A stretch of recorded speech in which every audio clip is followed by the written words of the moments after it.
I'll text you whatever.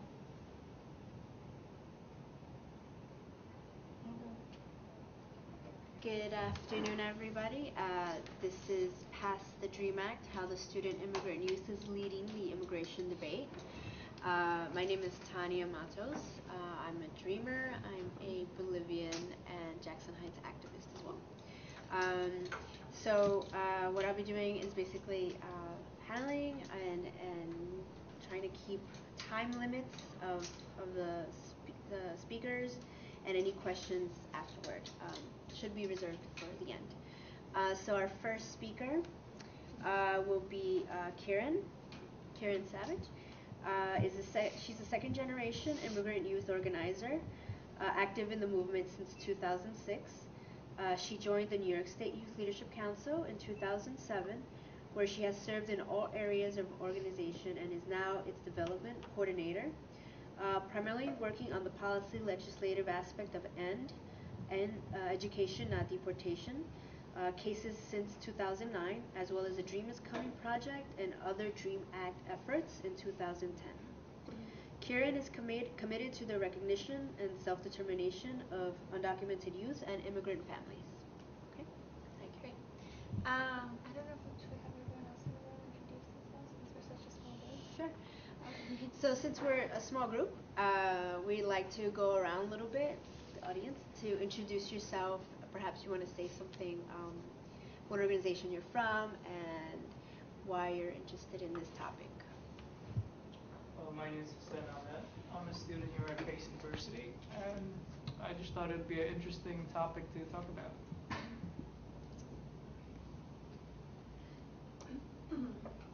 I'm Eileen. I'm a Belgian journalist, and I'm writing an article in Belgian youth on youth organizations and dreamers. I'm Katie. I'm a member of the New York State Leadership Council that is in New York City working on the DREAM Act. My name is Monica Novoa, and I'm coordinator of the Drop the I Word campaign, which is seeking to get the word illegals out of common usage and out of usage in media and government. Okay. So Karen is gonna speak first. So I guess, do people kind of know about the DREAM Act? Someone raise your hand if you know about the DREAM Act, I guess. Or should we talk about the DREAM Act?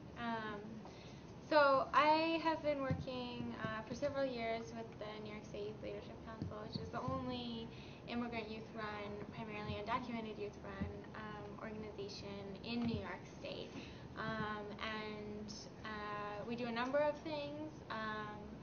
One aspect of our organization is we're organizing for different immigration reform and education reform proposals that would specifically affect undocumented students. And so the DREAM Act, the federal DREAM Act, has been the focus of that for the last 3 or so years.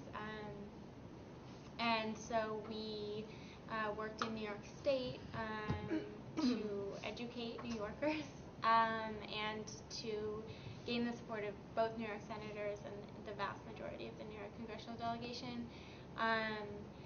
And we also have another number of other programs in our organization. We provide scholarships for undocumented youth because undocumented students don't have access to financial aid to go to college. We provide mentoring. We provide information on the college process to undocumented students. We, like I said, we spent most of last year really pushing for the DREAM Act along with a number of other immigrant youth undocumented-led organizations across the country. We've been working for the DREAM Act for a number of years, and it seemed like 2010 was kind of the year for the DREAM Act. We had built so much support. We have, 70% of the American public thinks we need to pass the DREAM Act, right? And we thought we had the majority of both houses of Congress. We had the president going around giving speeches about the DREAM Act, and so it seemed like things were finally lining up to pass the DREAM Act. But there was some resistance, I think, from a number of different constituencies. And I think we spent a lot of 2010 kind of discussing, okay, what is the best route to take with immigration reform? Like we have possibly this opportunity to do something really big for the immigrant community, and there were those who said, okay, well, we need to make sure that we write a really big bill that's going to include everyone, that's going to include all these different aspects, and we need to get this passed. And we said, okay, yeah, we agree. That's, you're talking about our parents. Of course we agree. Like, of course we want a broad and comprehensive bill that's going to provide relief for everyone. But we also understand that relief for everyone never happens. When we've had so-called comprehensive reforms in the past, people have fallen through the cracks. And so we really pushed hard, especially Senator Schumer being our New York senator and being the senator who was charged with crafting this legislation, pushed him really hard to make sure that this was going to be progressive legislation, and that was actually going to help immigrant communities more than hurt immigrant communities, because there's always an aspect of enforcement in these laws. And it took a number of months, a lot of 2010, and they eventually came out with a draft of a bill. And the draft of the bill was something that was unacceptable to us and to I think the vast majority of the immigrant community that had access to the information about the bill. And so we said, no, like you can't do this. And if this is what you're going to call for in terms of comprehensive immigration reform, then we want the DREAM Act to move now, and we want the DREAM Act on its own. We want the DREAM Act this year. And I think as young people across the country, we really had to stand up for that. We had to stand up for that to some of our closest allies. We had to stand up to the Congressional Hispanic Caucus. Hi, Sonia. We're talking about what happened in 2010. You want to introduce Sonia? Or do you want me to Keep on. Okay.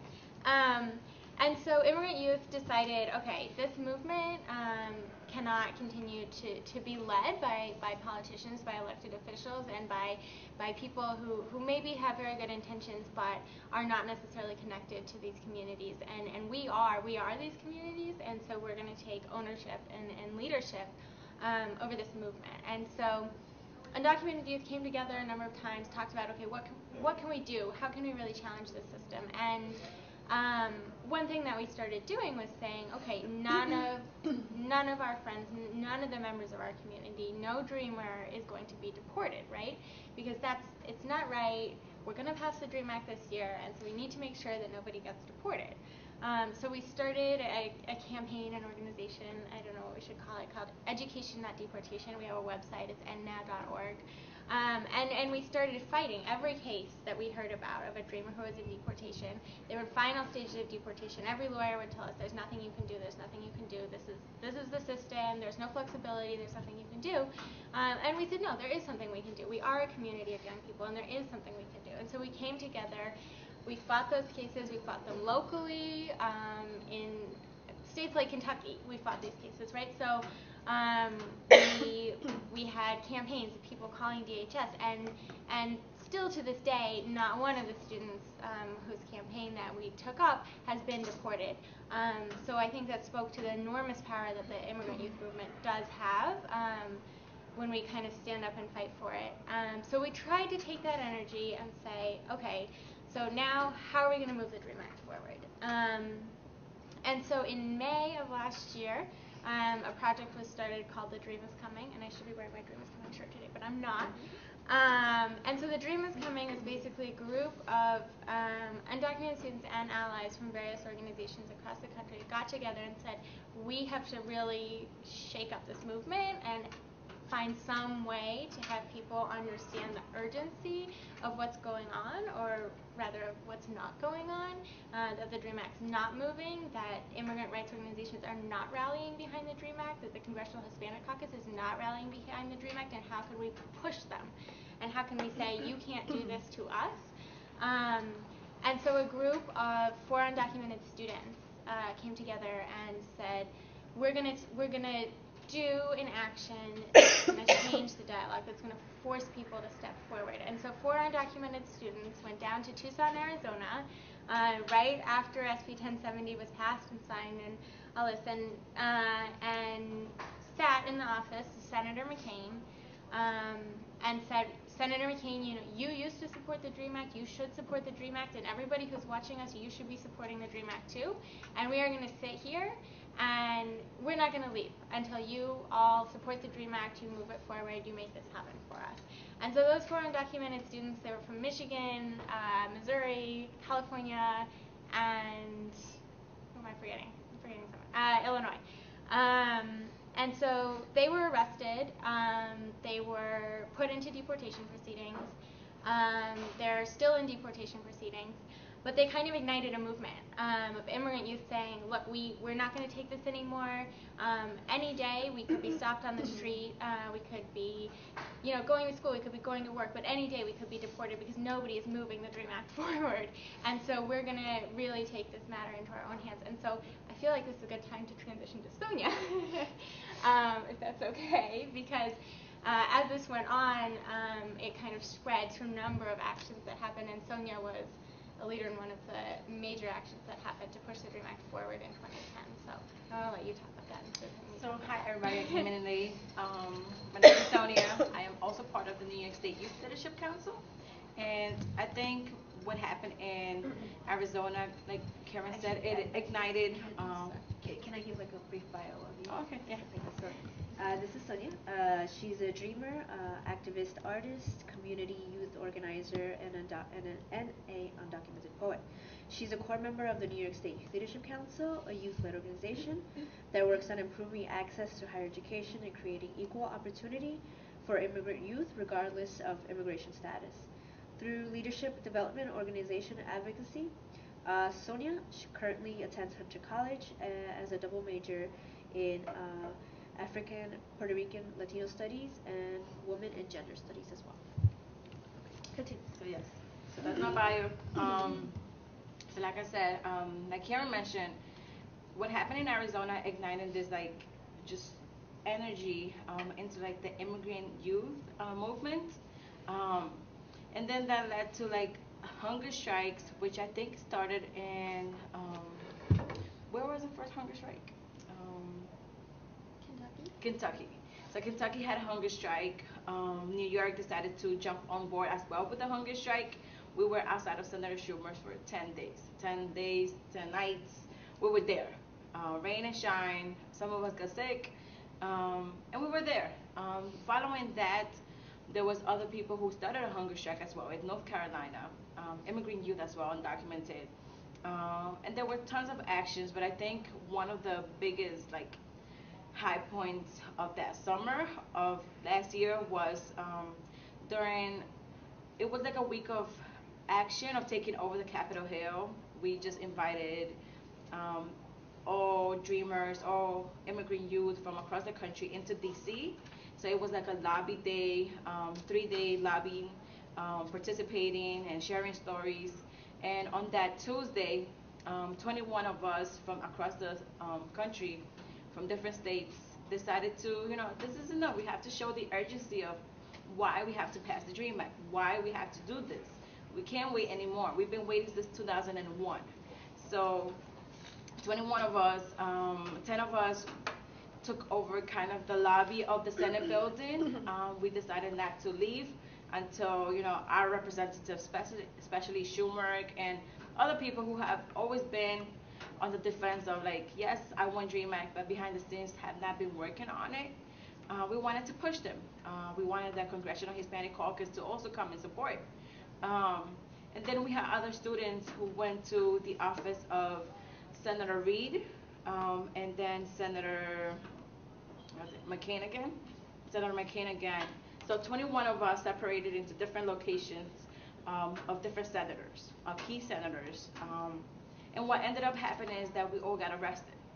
We got arrested, and I think, I don't know if you have seen the pictures, but it just shows you how powerful we can be, but also shows you like the problems that we're living in society. Like you see people as young as, I think the youngest one was like 17, and she had her cap and gown, and she was in handcuffs because she wanted, an education, a future. So that speaks volumes. So seeing that picture, even when I was getting arrested, just like seeing fellow dreamers getting arrested is like, we didn't do nothing. We wasn't committing a crime. We weren't, like killing somebody. We were here asking for, our dreams and for our voices to be heard. And that speaks volumes. And after that, we were questioned. We were in prison, not in prison, but we were held in jail, I guess. Some people they were held overnight, and many of us had court dates. And that just shows you like the climax of like the whole what we have been saying. They always use, and a lot of politicians and a lot of immigrant advocates always use that we're the sleeping giant, but it is not the truth. That takes the agency away from those who are on the ground and organizing. And I think it was just it showed you that the sleeping giant was never sleeping. We were never there, just being lazy. We took actions, and it showed on that day. So I don't know how much. But I mean, so just some of the questions that I felt should be kind of covered is the work that you do within immigration rights in the United States, your personal story and how you got involved, and your role, perspective, or experience leading up to the climax of the DREAM Act being voted on. And then what are you working now, and what do you foresee in 2011-12?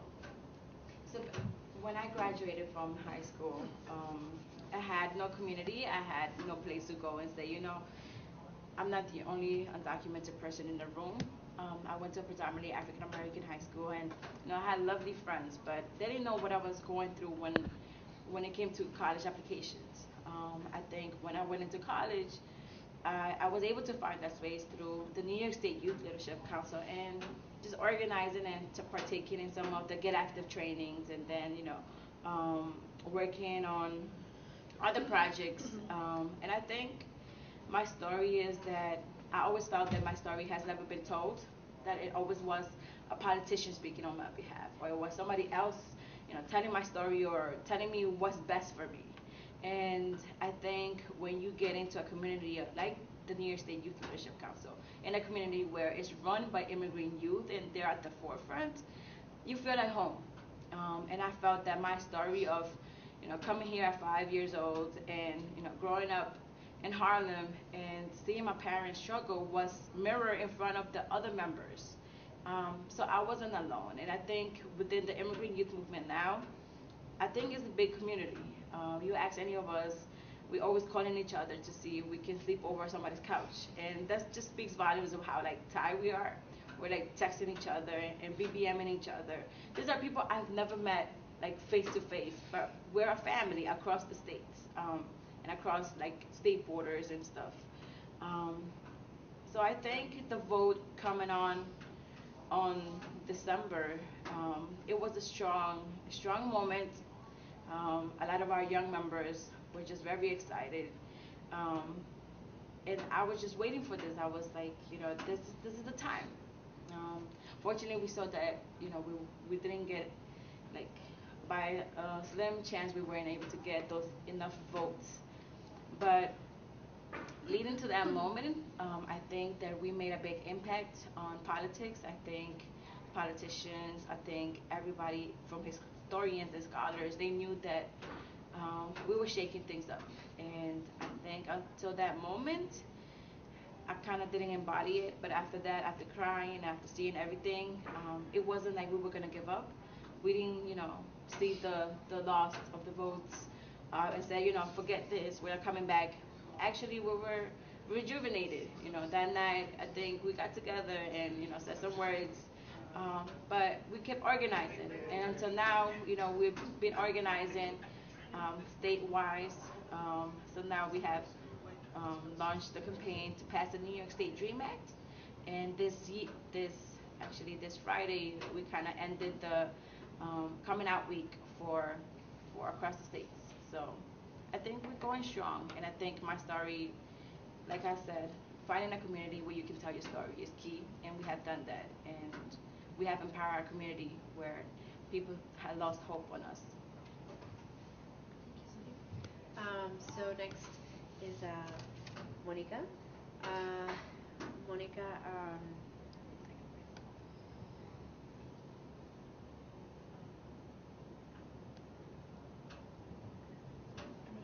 okay. Monica Novoa is a coordinator of the Drop the I Word campaign, the I Word Public Education Campaign, a project of the Applied Research Center and Colorlines.com. The campaign is a platform for people nationwide to drop the dehumanizing racist slur illegals and ask the media to do the same. Monica is an expert communicator and organizer and has implemented integrated marketing strategies and public education campaigns across issues including immigration, preventive health, and early literacy. Okay, thank you, Monica. I think there are a couple of things that I can address. Colorlines was originally approached to be on this panel because of our immigration coverage.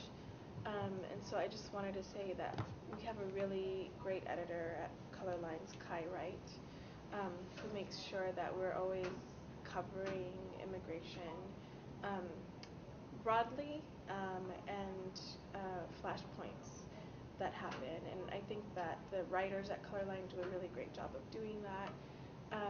Julianne Hing has particularly followed the Dreamers and has made really great relationships across the country and just really stating the facts and stepping back to allow for people to tell their stories and provide that platform. And I think that we're all just really proud of that work that's been done.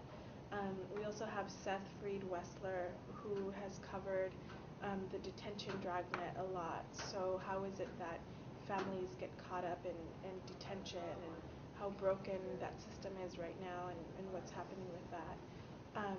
Jamila King has done excellent coverage on the threats to 14th Amendment.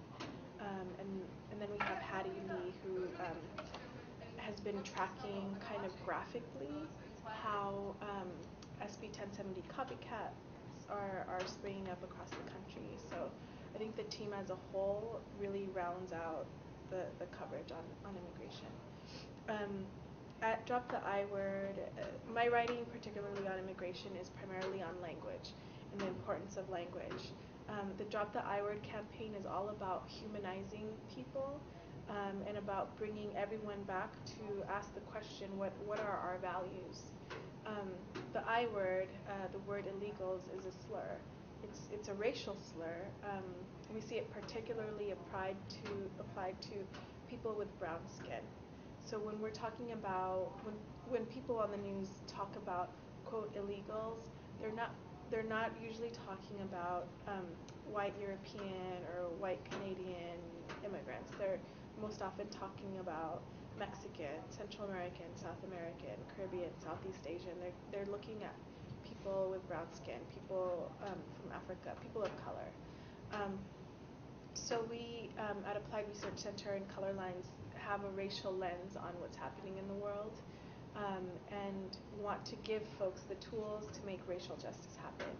And so the Drop the I Word campaign is an opportunity to do that because we're holding media accountable for using more responsible language and for not using dangerous language. The word illegals is often used to excuse violence against immigrants and like the dehumanization, right? So when we're talking about people as people, we're thinking of different solutions and we're putting people first. And that's what we want to achieve with this campaign, because right now when people talk about immigrants and they use the word illegals, they take away people's humanity, people's dignity, people's agency. And it doesn't help. It doesn't get folks anywhere. We really see this as a place where we all can contribute, where people who are documented, not documented, have been here for generations. Everyone can be a part of this. Just to give a little bit of context, where we were with comprehensive immigration reform was never in a very kind of comprehensive place. And so when you hear people talking about enforcement, that is everything ranging from the militarization of the border, which has led to thousands and thousands of deaths at the border through the desert. People have changed paths in coming through and have had to take very dangerous alternate routes, and a lot of people have died in the desert. We're talking about increased ICE raids that all began under Bush. So there was a story. We do this I Am storytelling project with Drop the I Word. And one of our allies connected us with this woman whose husband worked at a meat packing plant. And they're white. And she said that the meat packing plant was raided, and that days later they found people, immigrants, cowering, still hiding, trying to not get caught by ICE. The night that the raid happened, children were waiting next to their parents' cars, waiting for them, trying to figure out what would happen. And so this experience really changed the way that family looked at immigration, because it really was alarming. They saw that there's a human rights crisis that's happening here in this country. And so we want to bring those stories to light, and we want people to reflect on that, because our shared values are not in line with any of that, right? So that's all kind of enforcement. And so comprehensive immigration reform always had that component, so it was never truly comprehensive, it was never truly humane. And the word illegals really prevented people from talking about a more humane solutions, about the roots of immigration, of why people come here, everything from environmental displacement to how our own foreign trade policies affect people in other countries. And so I think that it's important to look at all of that. I think it's important to also really acknowledge and look at how Dreamers and the movement that they have created has really grown and matured in a lot of different ways. There has always been input from politicians, policymakers, from people whose lives aren't impacted directly, that has shaped the way people have talked about the DREAM Act, or the way people have talked about immigration. So there was a point years and years ago when it almost seemed like young people were pitted against their parents, right? So it was kind of like the talking point, like, it's not my fault. And you'll hear a lot of politicians still say, it's not the fault of these kids that their parents brought them here. You'll hear the president say that. And that's actually not,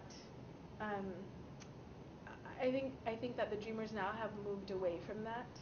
And I think that it's really beautiful, because it takes a lot of courage to stand up to that power and to that language machine and say, no, actually, we know why our parents are here, and there's myriad reasons why, and none of those reasons are anything that we need to be ashamed about. And I think that that's extremely courageous and has just taken the fight to a very different level. The fact that it's an immigrant-led fight, and that this week, coming out of the Shadows Week, last year it was Undocumented and Unafraid, and this week it was Undocumented, Unafraid, and Unapologetic. And that, I think that's so radical and brings so much more energy into immigrant rights as a whole. Because I don't think that anyone here or any Dreamers not here will say that we're fine with us being documented and that's it. People have parents, siblings, families, and I see that Dreamers are in it for the long haul. So I think you're going to talk about the future of DREAM Act. But I think that that's really going to impact the future of immigrant rights as a whole for this country, because again, people are part of families. So yeah, I'll share a little bit of my story. So my name is Tanya again, as I said from the beginning, and I'm a dreamer. I come from Bolivia, and the way I got involved was I actually saw those four dreamers in Arizona, and I was very inspired by their movement, because I didn't think anybody else was going through the same thing as I was. But so I saw that, and I was still in school, and I was getting through graduate school, and just as I was about to finish graduate school, the YLC did a hunger strike in front of Schumer's office, and I decided to go down and get involved. But prior to that, how I got involved in this, I was always campaigning, I was always involved in politics, but I was always campaigning for other people's rights. And I was always campaigning for other people's seats. But fortunately, I did have the great opportunity to go to Brooklyn College and study under some very liberal professors that taught me and that showed me that it's not my parents' fault, why I'm here. There are if you, I mean, we're at the Left Forum, and obviously this is something that we can talk about at the Left Forum, and this is not, I'm not talking to a politician here, and where I have to be PC, but there are many political and economical things that happened in history that the United States did, in particular the IMF and the World Bank, and specifically to Bolivia. There was a lot of experimentation going on, not only in South America but also in Eastern Europe, and these experimentations done with countries' economies, it was not under the Bolivian government's control. When I was born, we were under military rule in Bolivia, so literally the IMF came to Bolivia and they decided to kind of distort and play around with the economy, and just to see, it's called as if shock therapy. So then when literally my parents had nothing to eat, my father decided to travel to United States and come here and make a life, at least have the basics of life. So we followed him a year later, and we were I grew up, went to high school, and I still found myself undocumented. So later on, again, as I was going through all these processes and working in these political movements, I learned that this is not just an American problem. I think we have to kind of look at this as a world problem and as a part of world migration, and it's a human right violation to deny my right to an education. That is a complete violation of many charters, and that the U.S. is a complete violation. What I can see from my experience also is that the United States is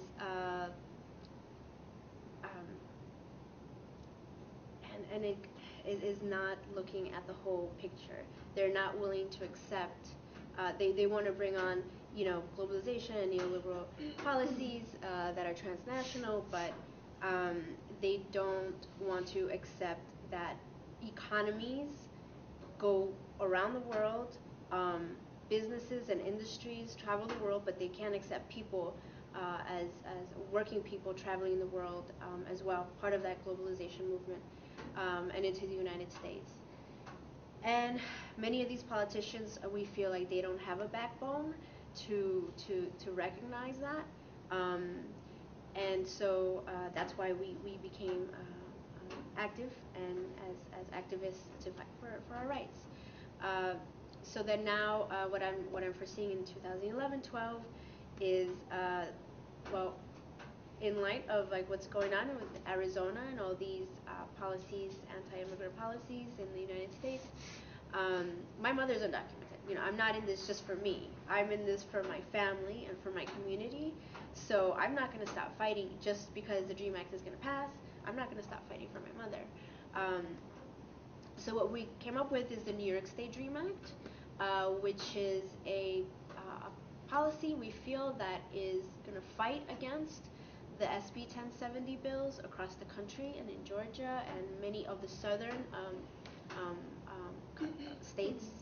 And unfortunately, we're seeing a lot of the racism that still exists in the southern countries, and this is huge evidence that it still exists. And just because we have an African American president in the White House, it doesn't mean that racism is over. So we came up with the New York State DREAM Act, and it's been going pretty good so far. We have many politicians that are very interested, and we are going to introduce it actually in a number of weeks, and hopefully New York can once again become a progressive state, and stand up to all these anti-immigrant laws across the country. So what I'm going to do is ask Karen again what she foresees for 2011-12. So I think that when the DREAM Act failed in December, the immigrant youth movement had picked up so much energy and built so much in terms of leading the immigrant rights movement that we knew that there was going to be something we could do in 2011. Even though, you know, we thought 2010 was the year and we were going to pass the DREAM Act, and we didn't, but we came together after that and said, okay, you know, we can see what the political state of this country is. We can see that there aren't even politicians who are willing to stand up for a version of the DREAM Act anymore that's humane. And so we're going to have to take things more into our own hands. We're going to have to build up from the local level. And so there are, in New York, we're working on the New York DREAM Act. There are a number of other states working on local state bills that mirror the federal DREAM Act, but are going through the states. Because we said, you know what, if the federal government, if Congress, if the Obama administration, if they're not going to act, like we will find other avenues. And so the New York State DREAM Act, and the primary purpose is to, you know, provide relief to dreamers and to undocumented youth, and because we recognize that the state doesn't have the authority to give anyone a green card, we had to kind of think a little bit outside the box and go, okay, well, you know, what can we do? Like, what can New York State do? Because, you know, all our representatives in New York State, when we were fighting for the DREAM Act, you know, they all told us they supported us. So, okay, so here's their chance for, you know, to prove that. And so the New York State DREAM Act is for undocumented youth. It gives young people access to state-funded financial aid programs, including TAP. And that's very important. That's actually been debated in New York for a number of years. What is TAP? TAP is the Tuition Assistance Program, and so it's for residents of New York State. And so undocumented students are not eligible for that, just as they're not eligible for federal financial aid. And so we want to change that. They're also working on that in a number of other states, California, Connecticut, Illinois. And so, especially with the rising cost of CUNY and all these things, it's very important to our members that they be able to access financial aid. And then the second point of the bill is access to a government state ID, whether it's a driver's license or a non-driver ID. You know, obviously we think it needs to be a driver's license, although we're in New York City. There are undocumented youth upstate, and they need a driver's license to get to school. And so we are fighting for that too. The state has the ability to give out driver's licenses to whoever the state deems should have a driver's license. And so that's the second part of the bill. The third part of the bill is work authorization. There are there are dreamers who have college degrees, and there are dreamers who are trying to put themselves through college and need to be able to get a job. And we believe that undocumented youth shouldn't be denied that opportunity to contribute and to sustain themselves, and that New York State should make sure that all of the young people have the opportunity to work in the state. We believe it's good for the state's economy, and we also think it's really important that undocumented youth have access to health insurance. There's a major crisis with healthcare in this country, and when people lack healthcare,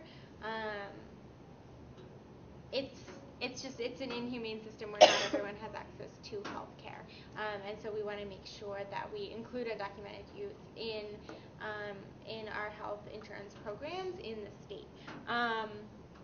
And we do have young people whose absolute dream is to serve in the military, and we believe very strongly in making sure that no one is forced to serve in the military because they don't have access to college, which is why we fight for things like financial aid, is why we give scholarships, is why we do a lot of education on how you can go to college. But we also believe that no one should be denied their dream to serve in the military if that is what they desire to do. And so, because again, New York State can't do anything about our national military, but New York State does have its own state National Guard that we believe undocumented youth should be allowed to serve in.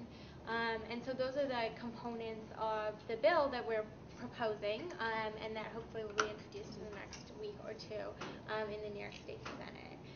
And like I said, a number of other states are doing this, and we recognize we can't. Well, maybe we can, but we recognize it'll be difficult to go and pass something like this in all 50 states, right? So part of the purpose is to have some states that are really leaders and really push this debate forward, rather than just pushing back on the anti-immigrant bills, which is what it feels like we've been doing a lot of lately. And another part of the purpose is to show the federal government, look, like states will take action, people locally will take action, we will change the system, like from the ground up if we have to. And as the federal government, you are going to have to address this situation because you cannot have 50 different states with 50 different policies for undocumented youth. And so the Obama administration is under pressure from us to put a moratorium on deportations of all dreamers. And we think that having state legislation in multiple states will really push them further, by showing how much support there is locally, and by showing them that they're not the only people who can act in this situation, and that we will find whatever avenue we need to find until we create the change we need to see. So now we're going to take questions. If anybody has any questions for anybody on the panel. Yes. General question. Yes. I heard about the DREAM Act in 2009 when it was reintroduced, but when was it actually introduced? When was the first time? 2001. Oh, it's been a while. Yeah. And it was just sitting there, nobody took it on until there was action by students, and finally they decided to take it back on. And Senator Durbin, actually, from Illinois, right? It's his bill. He's been working on it for 10 years. Yeah. Go ahead. Yeah. I'm curious. Sorry if you covered this already, but since I heard part of your personal story, I was wondering. A lot of times in the debate, I don't hear, and maybe because it's too big of an issue to talk about too many things, but more directly, like the militarization in home countries and then coming here, more, I feel like what's absent, in a lot of the dialogue, and also coming from a lot of immigrant youth in this country, just about, why is it that their families had to, in most cases, it was, under extreme, it's always, because, there's different conditions, but, do you feel like there is enough talk about the militarization in your home countries, and do you think that people are listening or are aware of the real conditions, I guess? No, I don't think people. Let's talk about the United States. So let's call them Americans. Americans. Americans, they don't really realize the policies that the United States, in terms of foreign relations, they've done. I mean, first of all, I mean, you hear the World Bank, International Monetary Fund, and people don't know that these organizations are composed of many countries around the world, and they're usually European and European countries and the United States. So they're the ones, the strong hand. They're the ones that rule it. In particular, the United States rules the IMF. So you wouldn't think the United States wanted to do something like this. They wanted to expand their economy, and so they have to come up with these policies to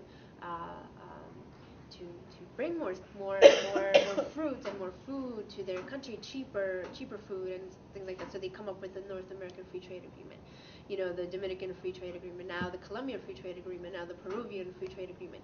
And just as the effects that's been going on in Mexico, we're going to be seeing the same things in the near future with Colombia and Peru. And I'll reveal this, but I had the fortunate luck of working at the United Nations for about a year and a half or so, and so not paid, not paid. I can't get paid, but I was exposed, and I saw so many incredible things there that left me in shock of how once, as a migrant, once you leave that country doesn't really, they're not yours anymore. They don't represent you anymore because you left their country, and so you come to a country, the United States, and you're undocumented, so you're invisible here. So you're not really represented. You're not really spoken for within these organizations. So when we talk about migrant rights, usually it's Mexico that has the power to bring up resolutions and bring up laws, but unfortunately the United States has a lot of hold on Mexico, right? So then when the United States has a lot of hold on Mexico, they're able to not push for an international movement for human rights for migrants and for children and for education and all these things that the United States is in violation of. Also, this is also happening in Europe and within Africa, and then Australia and Southeast Asia. The same things. It's kind of like North-South relations. I mean, if anybody's familiar with that, it's the North has the power and the South are the poor and the third world countries, so they have less power. So we're living here, and it's enough. It's enough. But I mean, in terms of the militarization of our countries, I think it's, as if you're a dreamer, you want to go into the military. I think there's something really special there with that dreamer, because if you ask somebody who's from Afghanistan, he's Afghan American, to go to Afghanistan and fight a war there, they're not going to have the same dialogue or perspective or interaction with the Afghani people as somebody who was third generation American, Irish, and has grown up in Idaho. They're not going to have the same reaction or the same interaction. So as we feel as dreamers who want to go into the military, maybe perhaps they can change something. Maybe they have a different perspective of how to treat. They're looking at the face of somebody they're about to kill, and they see themselves. They see their mother. They see their father. I mean, this is also part of the talk of imperialist talk of coming to our countries and the United States and with the army. So I think that's a special dynamic to look at. But like I said, we're nobody to deny anybody's dreams to go into the military and serve, because in some of our countries it's actually an honor to serve in the military. And some of my families, I have two cousins who went to the Marines, and they're very proud. They did go to Afghanistan, they did go to Japan, but they didn't go into war, but they just went to rebuild. So, yeah. Well, sorry, maybe I didn't ask the question correctly, but I guess, have there been thoughts about doing more strategic alliances with groups that are, fighting, let's say, School of the Americas, right? That's one that comes to mind. So, training soldiers from countries in Latin America. And it seems like a lot of people know, that are aware of the problem in the country, are aware of the DREAM Act, but I think that's still another way to get more support, right? Working with those people that are fighting, U.S. imperialist policies abroad to get more in tune with what's happening in our own country too. That's why we're here at the Left Forum, because we feel like it's a place where perhaps if you are anti-imperialist, I mean I am anti-imperialist, and I'm a dreamer. I think that's and there's so many thoughts behind that, but unfortunately, many anti-imperialists I've met have been against the DREAM Act just because of the military component, and that's why we're here to have a dialogue, to see where we can meet like a common ground. They just want to criticize that part, but what about the rest? No DREAM Act at all because of the military component. What kind of solution are they trying to bring for us? What kind leftist and socialist movement? What are they bringing to us as an undocumented person? I see no solution. I see no proposal. Just like from the Republicans, I don't see anything. So yeah, that's why we're here to have a dialogue with anybody who wants to have a dialogue. Does anybody else have a question? Yes. Do you think it might be possible with the presidential elections coming up that this momentum would build again for the DREAM Act to be approved? Is that something you're anticipating or not really? Before the election. I mean, yeah, in the run up to the election.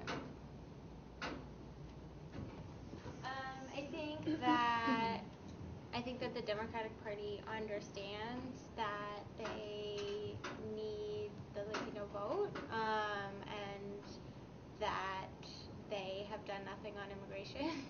And I think they're aware of that. Well, I know they're aware of that. But I think people, especially with the whole Tea Party movement, the anti-immigrant sentiment in this country is really at a scary, scary level.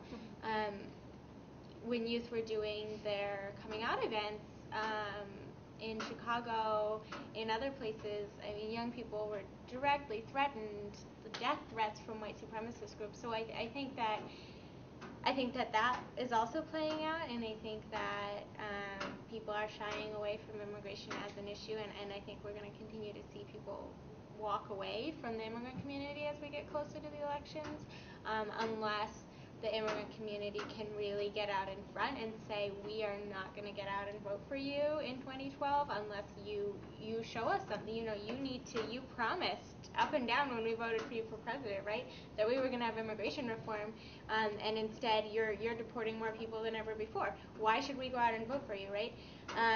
And so I think that as a movement, we need to make that very clear, that we are not just going to vote for the Democrats because they're not the Republicans, and that there's actually going to have to be like a down payment on immigration and something for our immigrant communities. But when we watch what's going on, and when we watch whether or not President Obama is actually talking about this, or whether he's administratively changing policies, he's not. And so I think the Democrats are stuck in what they're going to do in terms of whether they're going to make sure that they give the immigrant community something that will get the immigrant community out to vote in 2012, or whether they stay away from an issue that's highly politicized and where there's a lot of anti-immigrant sentiment as well. And I think that's our challenge, is to make sure that it comes out as that this is a critical issue, and that there needs to be some kind of relief before 2012. Do you want to expand on that, Monica?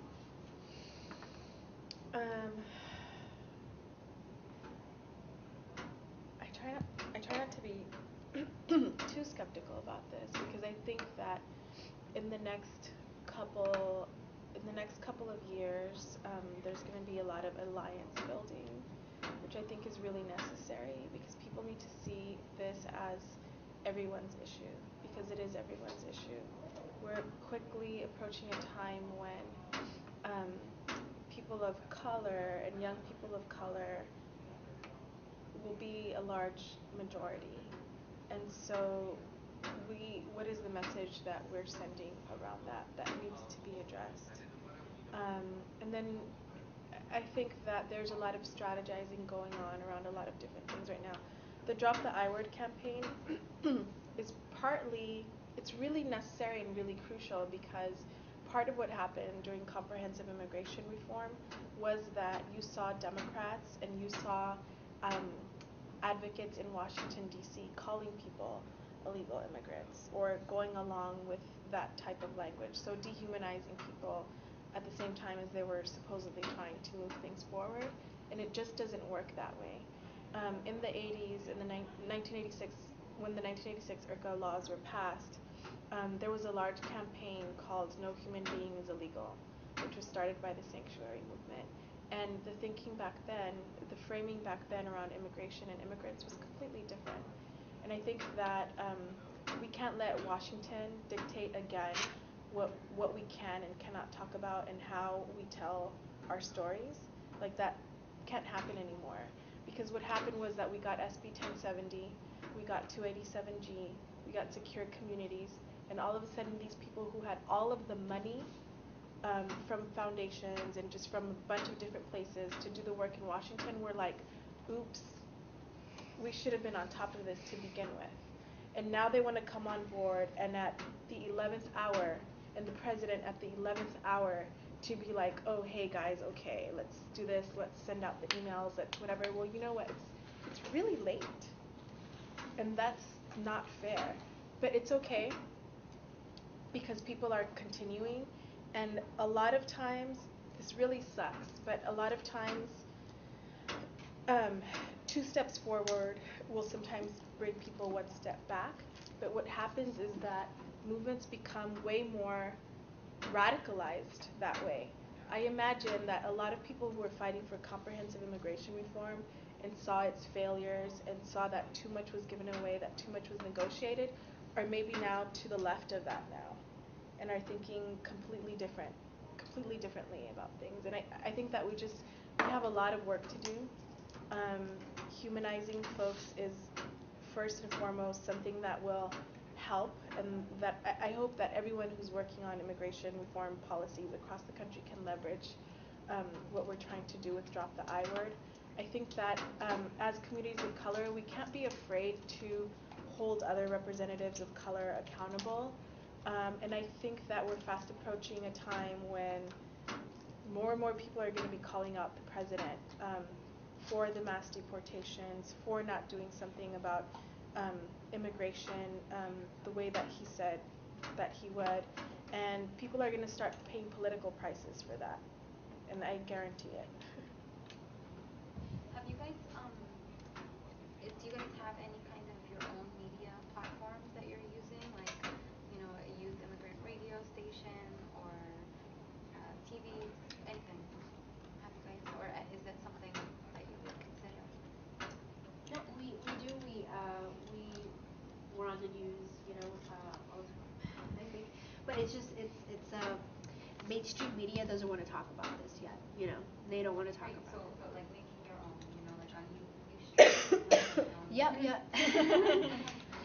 Yeah, actually, the way we communicate across the country, actually, all Dreamers, is through Facebook and Twitter.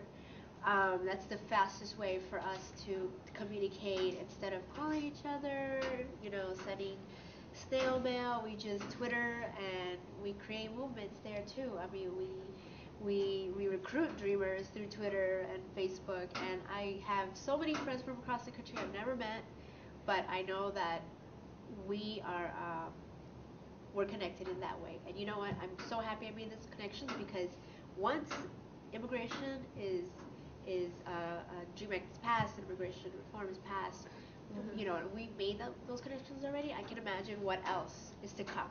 You know, I feel we have this connection, and so we have to build upon it even more. So yeah, that's I think we it's do also, YouTube. Go ahead. we have taken over like the blogs. That's one thing. Like each individual organization across the state has its own website. So we're constantly blogging, we're constantly writing stories on change.org. We have allies in even WBAI radio, who are always welcoming of us, like sharing our stories and, you know, talking about our events. We're like very friendly with even Colorlines, and I think when we think about media, and like taking over radios and like blogs and newspapers and whatever, um, we have to also understand that when you're talking about dreamers, it's not like we don't have skills. We do have skills, but we're not able to, kind of flourish those because of our undocumented status. So as much as we would like, like get on a radio station, it is like the access to that sometimes is very challenging. But we're definitely out there. Our blogs, our tweeting, Facebook, but we're definitely there.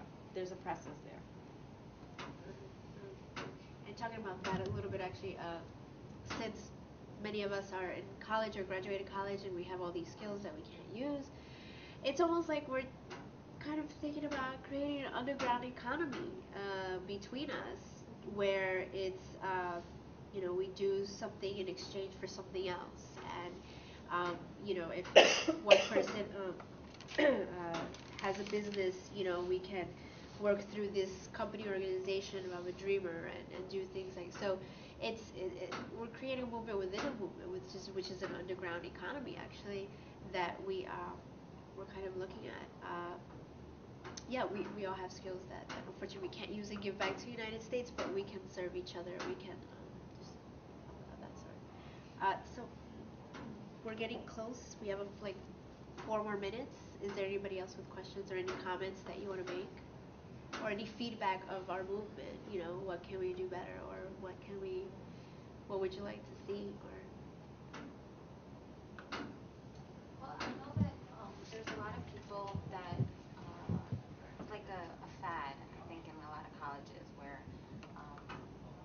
white allies will go to work either with refugee camps or just there's I think it's called something toward. I mean, they make a joke out of it, right?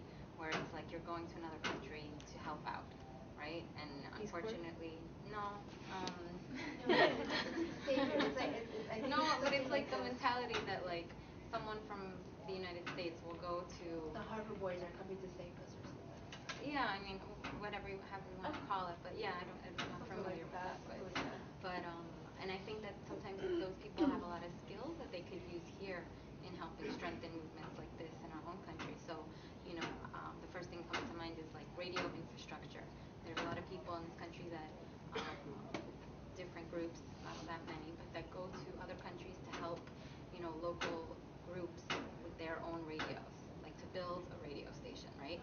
Because in a lot of other countries, they don't have the same type of laws as far as, over here, where if you build your own radio station, your own pirate radio station, you can get in trouble if you're, taking over someone else's airwaves. Just because it's true, there's still a lot of people that do that here. So I think you guys would be the best, most knowledgeable in knowing, where are your communities that you really need a tighter network of getting information out. And I know that there are people in this country that will help and facilitate that as far as building your own radio stations, and I think that could be really powerful for, educating within your own communities. That's a great idea, actually, creating our own radio station, at least like to start off with podcasts or something like that in the beginning. That's a great idea.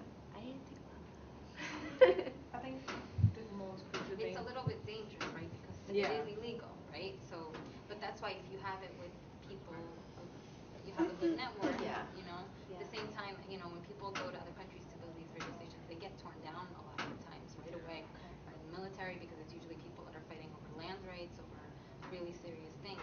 But when you have, a network here, and I'm sorry to cut you off, that's supporting that, then you automatically have a lot of people here that are, listening. Okay, what's the situation there, and then how does that connect to what policies are going on here? I was gonna say the same thing. It's a little bit like it is illegal, so then that becomes the issue. But I think that's the beauty of for the next steps of building like an infrastructure that can withstand, regardless if it's like cut off the radio. So like sharing skills, and I think like Monica has said, like our alliance in the near future, we're gonna see more building of alliances, even with like mainstream queer movements.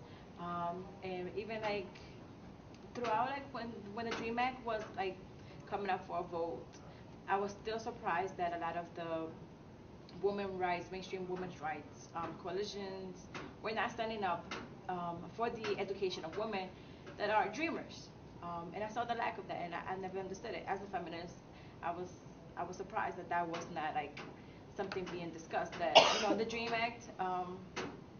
This is like majority of those who would benefit from the Dream Act are women, are females, are it's me and Tanya, and so there's like hush hush like things that have not been discussed, and a lot of those who are also dreamers are LGBT, and that's not being discussed. So there's a lot of like platform points that I think will definitely come up in the near future, and I think alliance building is key and sharing skills. Regardless of like immigration status, just to build an infrastructure that will withstand whatever's to come. So yeah. And on that note, does anybody else have anything they'd like to end with? No? Okay. So we have some material, right? That if you're interested in anything related, we're also calling out Governor Cuomo to say something about immigration. He hasn't said a word about immigration at all. So he claims to be a progressive Democrat. So we're going to hold him to that, and we're going to ask him to pass the Dream Act. So yeah, thank you for coming, everybody. Really, thank you so much.